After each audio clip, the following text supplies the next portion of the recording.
life bi xare la fis life bi xare la te foo nga xaral la dafa lii la war doog a xaar Allah kay da nga bëgg am te nangu woo job maa la ko wax mbër koo jegee si defet boo bëggee daj da nga ni doo lamb boo bañee jàng na nga uti métier life bi moo njàng fu ne la métier borom bi si defar nel tekk mel ni muuma su ko defee yaay daan yaay daan yaay daan yaay daan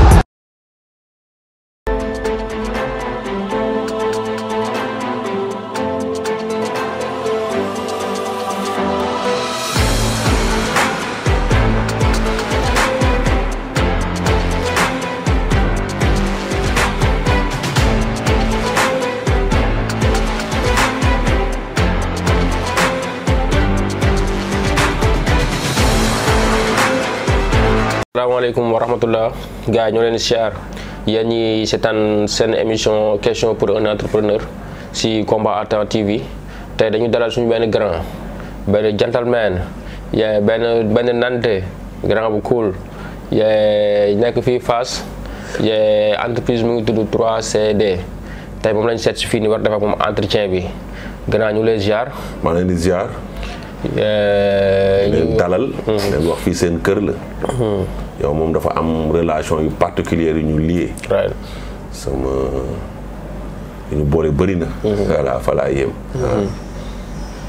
donc nga présenté entreprise bi. waaw maa ngi tudd Oumar Gueye Ndaw voilà entreprise bi 3CD créée depuis 2001. mais bon qui a eu des bu am ay kii modification de statut. bon am na nu mu tuddoon. print organisation après mu dem ba tudd 3CD ñu spécialisé wu ci photocopieuse imprimante. maintenance des appareils. di jaay consommable. di def maintenance prévention des appareils di def jaay matériel. reconditionné neuf et puis voilà c'est ça en grosso modo quoi. ok grand mos nga jàng école wala français wala alxuraan. ñaar yëpp jàng naa ko quoi. bon heureusement Dieu merci j'ai été à bonne école. maa ngi jàngee école 5. fa laa duggee école am bac Kaolack. bac G2 gestion. ñëw université def maîtrise sciences éco. spécialisé en gestion des entreprises quoi. ok après. bon par la suite nekk naa doon liggéey ci benn entreprise pendant 5 ans. bon par la suite ci laa démissionné monté sama boîte quoi. ok ban année nga commencé def métier bi nii.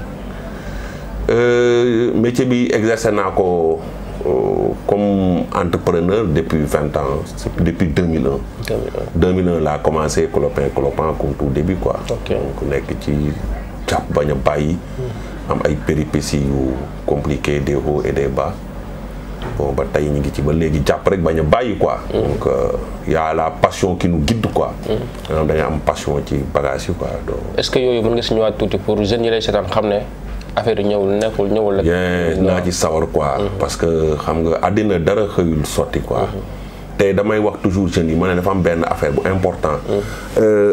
c'est la motivation quoi mooy bon en fait nit il faut mu am benn affaire. mooy gëm dara quoi nga gëm. ne war nga réussir.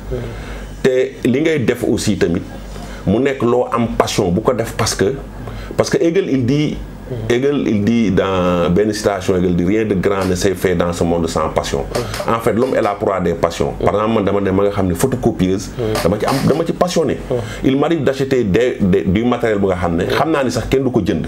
mais bëgg ko rek moo tax ma jënd ko. day mel ni jaaykat tu xar ak laadum. des fois nga fay ko prix sax mu bañ. parce que il est loolu moo lay dal su la dalul sa métier rek. des na quoi. loolu nag bu nekkee ci yow. man liñ naan. xaalis pour man mooy dernière étape parce que may monter sama structure je me rappelle bien le jour où j'ai décidé de monter ma j'avais 250 francs. j'avais 250 francs. ben j'avais des charges familiales et tout à faire. mais il y avait en moi une flamme une motivation telle que. bon je dis pas que j'avais réussi. mais c'est que j'avais pas échoué parce que j'avais la passion. j'avais la détermination. souvent damay wax par exemple pour. def extrapolation ñu ne par exemple nañ financer xale yi wala nangam sangam pour man bala nit ki ñuy financer. na fekk li ñu koy financer mu am ci passion man c'est le mot c'est ça c'est mon slogan. Quand tu vois mes là où je mets mes slogans c'est un produit. Des produits des hommes une passion. Surtout la passion. si métier dafa important quoi. jafe-jafe yoo ngi doon dund ci biir mën nañ ci ñëwaat. waaw c'est xam nga tout début est difficile c'est surtout les banques ne suivent pas xam nga Sénégal. les banques vraiment ne suivent pas quoi dans le financement des entreprises des fois da ngay nekk benn start-up. au début commencer jóg et tout. bon tout est là. mais il y a pas une structure financière qui suit derrière quoi. donc benn instant. tu es obligé d'entrer dans la sous-traitance. de taper à gauche à droite am na benn instant nga xam ne s'il y avait une banque derrière. bon xëy na état ba di nga ko franchir quoi. mais bon parce que les banques au début vous demandent des garanties yi nga xam ne bon yoruloo ko quand ils vous demandent des titres fonciers des trucs débutants mënu ko am quoi. je pense que loolu lu ñu war a bàyyi xel la pour man loolu mooy bataille bi quoi. les banques sont surliquides. ils peuvent financer vraiment beaucoup de choses yi nga xam ne dañ ci tëdd quoi di financer ñi nga xam ne juste. ils ont de quoi payer les banques ne prêtent qu'aux riches quoi malheureusement c'est le slogan quoi alors que ils doivent vraiment faire comme font les Américains quoi les Américains quand ils prêtent ils prennent 100 sur 100 prêts xam nañu 5 yi duñu fay mais 95 duñu fayal ñële quoi donc forcément le risque doit être faut prendre des risques quoi. métier bi ndax yeneen métier yëpp nekk fi yow nga tànn wàllu bii nii quoi. waaw parce que j'étais dans un xam nga li ñu wax beaucoup de choses naissent naissent par comment dirais-je par hasard quoi bien que le hasard n'existe pas quand j'ai terminé mes études j'étais dans un cabinet quoi en stage le cabinet m'envoyait dans une structure qui faisait ça quoi j'ai fait des consultations tenue de comptabilité pendant 2 ans et puis j'ai été recruté par l'entreprise quoi. Donc comme ça je suis rentré par infraction dans ce métier. Et comme ni ñu wax rek benn instant il y avait cet amour, cette passion. Je n'ai jamais voulu faire autre chose quoi. Donc voilà, c'est que c'est le métier moom laay def ba dee quoi. Je ne pense pas pouvoir changer et faire autre chose que je ne maîtrise pas. Est-ce que métier mi ngi indi xaalis yu bari? Xaalis non. li may wax passion quoi xam nga passion lépp ngi ci quoi ñu ngi sant yàlla nag ñu ngi yor suñu njaboot di ci xam nga di ci suturlu di ci régler ay problèmes mais xam nga xaalis moom c'est quelque chose de très relatif quoi parce que ku am 100 francs tu es riche par rapport ak ku amul ku am 0 francs il est pauvre par rapport ak ku am 1000 francs ça am xaalis on ne peut pas quantifier ça quoi li am solo rek mooy am lu nga xam ne yaa ngi ci suturlu je n'ai nag aucune dette derrière je n'ai sama charge tout est à jour quoi loolu rek mooy sant yàlla quoi pour man business mais am xaalis nii c'est quoi en fait. comment avez-vous fait noo def ba teg sa entreprise parce que ñu gis jeunes yu bëri pour ñu am entreprise day xaw a jafe yow naka nga def ba teg sa entreprise ak gestion bi naka la demee. waaw man nag xam nga avantage bi ma am rek mooy li ma wax c'est que dama jàng gestion et ça a été un atout franchement considérable par exemple man je suis malgré que je suis le maa ko gérer maa ko moom mais sama compte maa ko téyel sama bopp donc tout ce qui est aspect financier tout ça je maîtrise ça quoi parce que dama ko jàng quoi donc jàng naa ko jàngale naa ko j'ai enseigné aussi dans des instituts de formation j'ai enseigné la comptabilité ce qui est finance gestion les outils tout ça je l'ai voilà donc ensuite jàng alxuraan parce que alxuraan aussi dalay tax nga am ay rapport yu sain ak say clients ak nit ñi quoi nga bañ a lekk ak bañ a parce que dafa important aussi quoi ñu bëri aussi dañu am problème ci jox dañuy lekk ak tas yaakaaru nit je fais mon maximum vraiment pour que ñëw si man di jënd ben vraiment nga am li nga bëgg quoi dañuy wax chaque jour saa yu ma xëy li may ñaan mooy client bu nga xam ne du am mbégte ci man yàlla bu ñu tase quoi parce que loolu tamit daf ci important parce que yow xam nga fi ma jàngee alxuraan foofu daara la quoi fa laa yaroo donc am na yu nga xam ne dafa nekk ci ñun quoi du noonu la ñuy doxee donc voilà mais côté boobu moom ñu bëri tamit damay wax l'entrepreneur sénégalais n'a pas le profil d'un gestionnaire financier c'est-à-dire que souvent aussi fii ñu fi yor business jànguñu donc au début doo am possibilité de recruter ku la ko gérer ce qui fait que souvent da ngay mel ni kuy dawal avion rek te amoo tableau de bord xamoo ndax avion baa ngi arrière xamoo ndax mi ngi daanu amoo benn lecture ci li ngay def quoi heureusement nag loolu moom au début yow kese la woon au début waaw man kese la woon non en fait bi may commencer j'étais associé avec des gens quoi kenn indi xaalis ma indi benn secrétaire ñaar et tout au début c'était difficile ñu dem ba ci biir affaire am ay problème daal. Donc après j'ai quitté, j'ai repris à zéro encore quoi. Mais benn instant en 2006 j'ai repris à zéro quoi avec peut-être juste des connaissances, mais avec 0 francs et des connaissances quoi. Donc voilà. tey ñaata employé nga am. 12. 12. waaw. est-ce que ñoom seen salaire ñoo ngi ci gis seen bopp. waaw defe naa de toute façon je pense que amaguma daal ku ñëw di casse wala genre mel noonu quoi.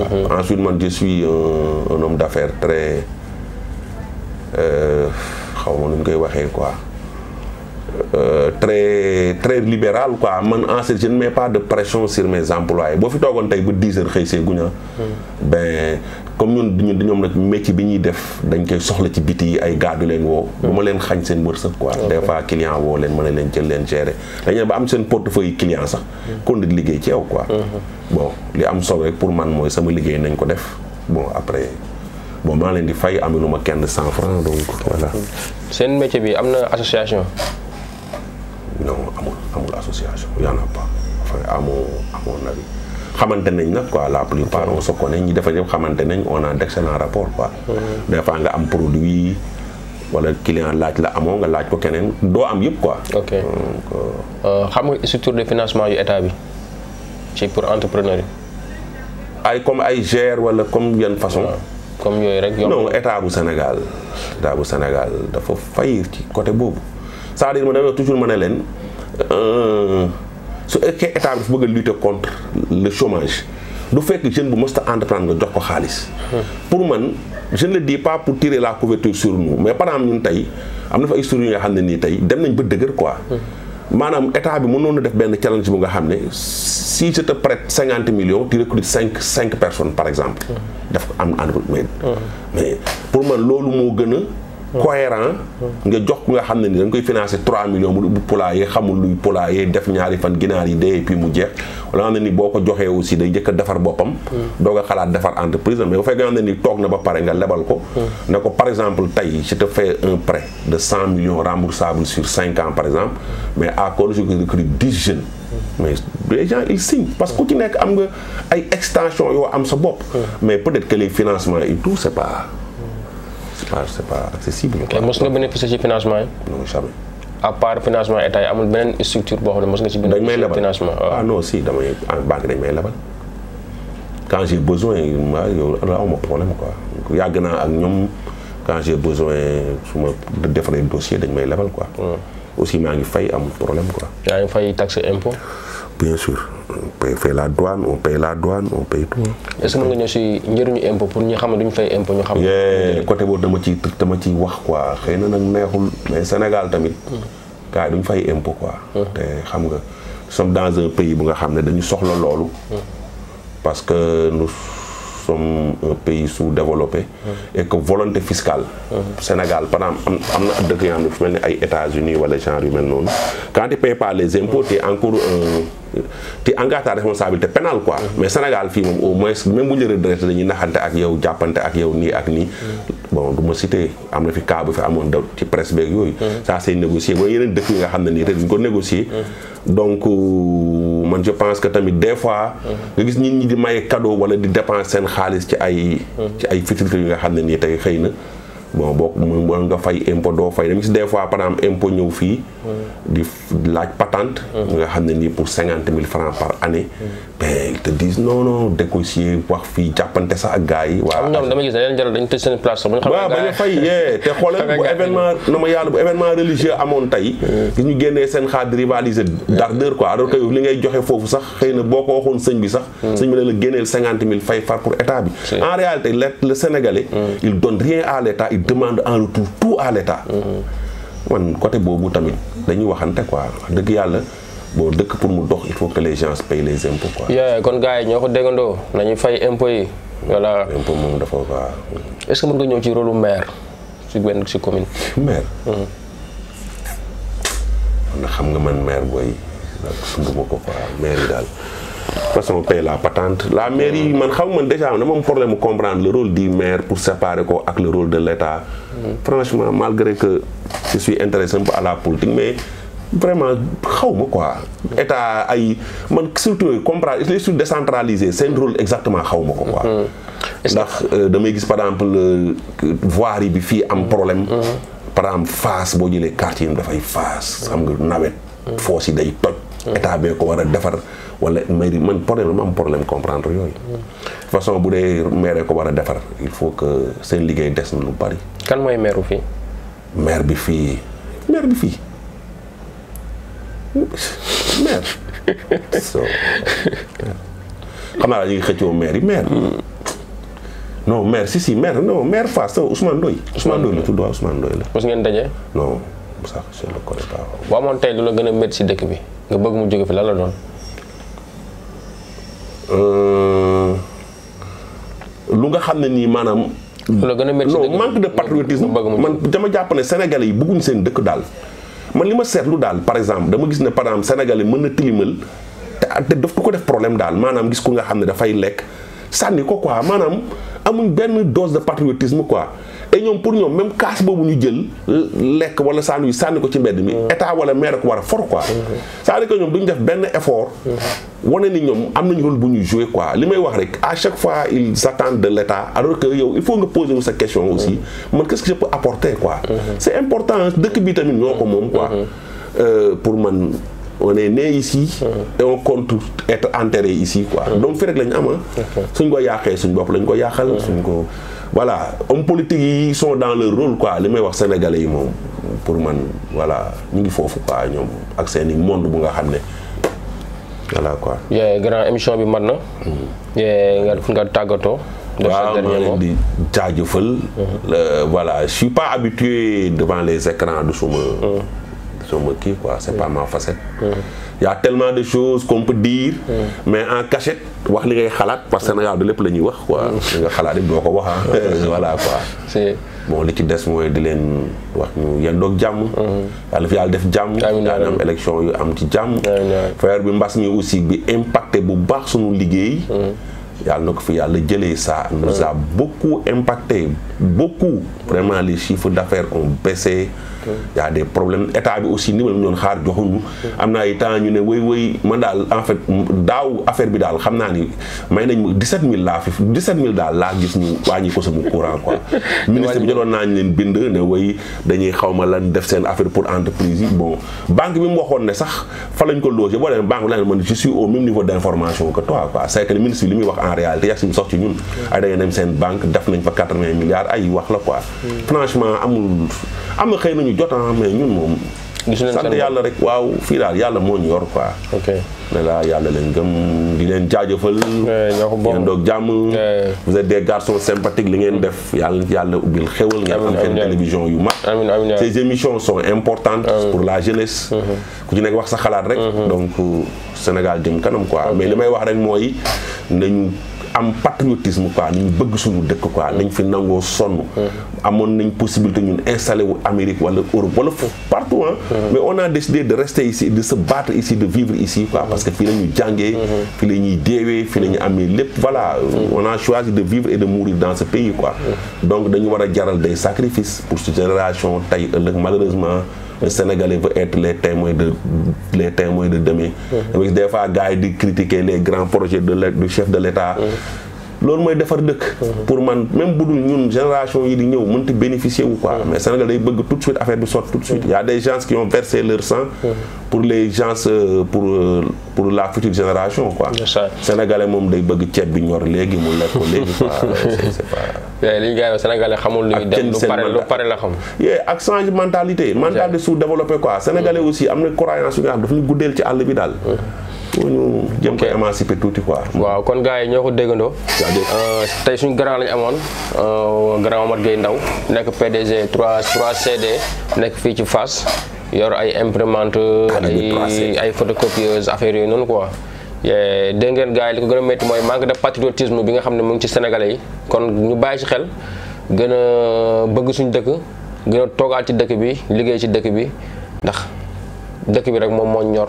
dëkk bi rek moom moo ñu war a saf quoi lépp lu ñu am nañ ko def si dëkk bi amul rëcc parce que ñu jiitu dañ fay def dara kon ñun tamit nañ koy def dara di leen jaajëfal di leen wax ne yéen a ngi woon si seen émission question pour un entrepreneur di leen wax ne seen gën a continuer di abonné si suñu chaîne Combat à Temps TV pour yeneen numéro incha allah jaa ngeen jëf jaajëf live bi xare la fés live bi xare la te foo nga xaral la dafa lii la war doog a xaar Allah kay da nga bëgg am te nangu woo job maa la ko wax mbër koo jege si defet boo bëggee daj da nga ni doo làmb boo bañee jàng na nga uti métier live bi moo njàng fu ne la métier borom bi si defar nel tekk mel ni muuma su ko defee yaay daan